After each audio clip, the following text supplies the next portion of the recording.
Well, welcome back to episode 2 of 7 Minutes Max.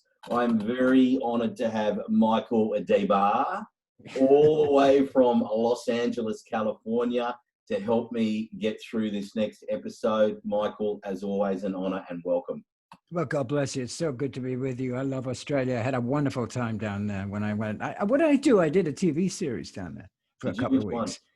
It got banned. It was, the two leads fought constantly. It was a classic showbiz moment.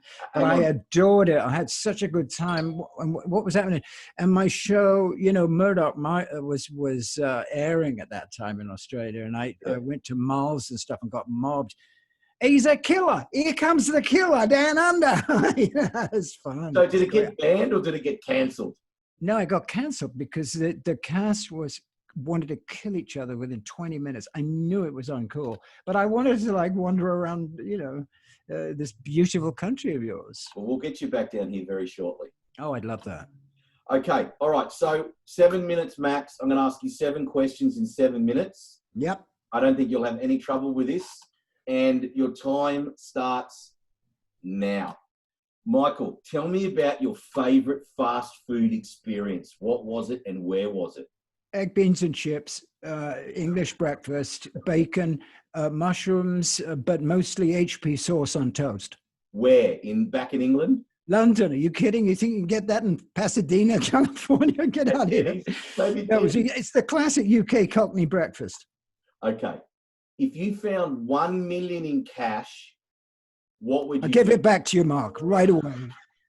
Right away. It could be in the we got you $1 million, buddy. It's right here. Yeah. But seriously, if you were walking down the street, it was nighttime, you were taking the dog for a walk or going for a walk, and there was a bag with $100 notes and it was $1 million. Would you hand it in or would you keep it? I would unquestionably keep it because I'm worth much more than that. But I would give $20 to you. Okay, so when you brought it back home and you emptied it into the room, would it just go on the other pile? Yeah. No, I do that all the time. I mean, I'm constantly finding millions of dollars all over Hollywood. That would really describe my career. Okay. I'm laughing so much, it's giving me a headache.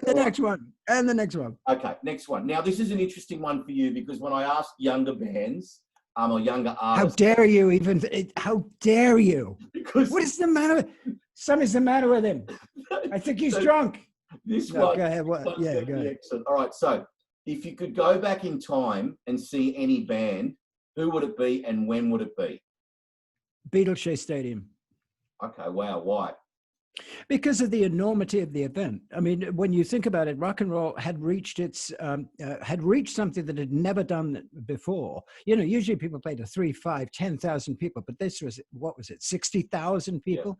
Yeah. And the joy and the charm and the brilliance of John Paul, George and Ringo at that time, where the Beatles were really the Beatles, as opposed to making isolated solo records and calling it the Beatles, which is what happened very soon after that. It was also the end of their touring career.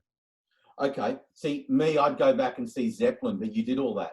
Oh, good Lord. Are you kidding? I was at the rehearsals. All right. You're at 2 minutes, 30 seconds. So we've got time. This is great.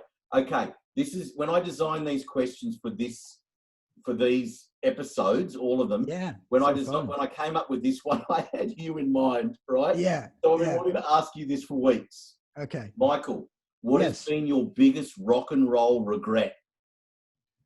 That I wasn't in the Rolling Stones.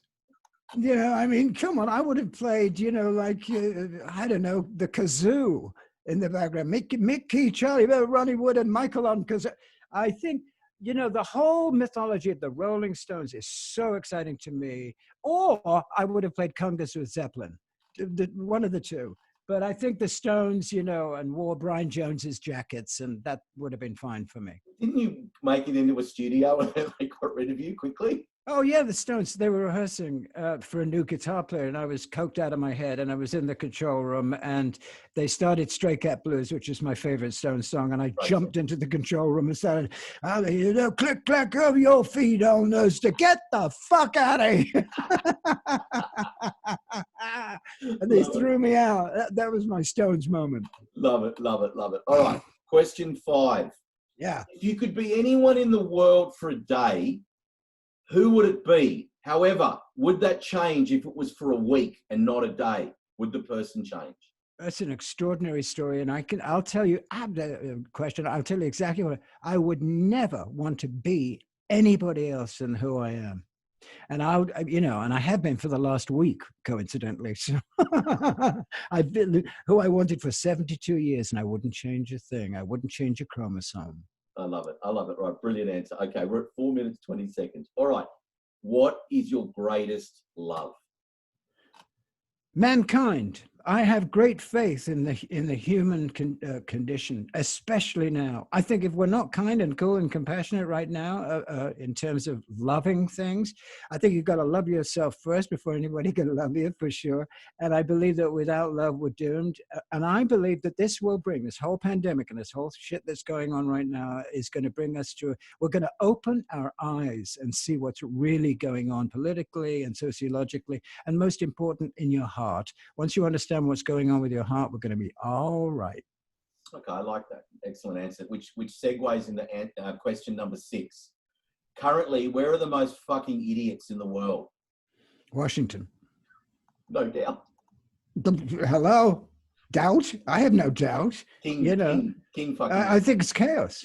I would say, if you want a physical spot with them, when we say idiots, we say people that are lost. Lost as to what should be being done, and it's not, and so therefore they're idiots, and we are unfortunately suffering from that. Yeah, agreed. Okay, question 7. So you've got a minute and a half to answer this, so it's good. So I'm excited to ask this one. You've done extremely well. So if you had to live without one of your senses, meaning touch, smell, etc., if you had to live without one of them, which one would it be and why? Common sense. And so everybody knows I didn't give you these questions before, but that's a brilliant answer.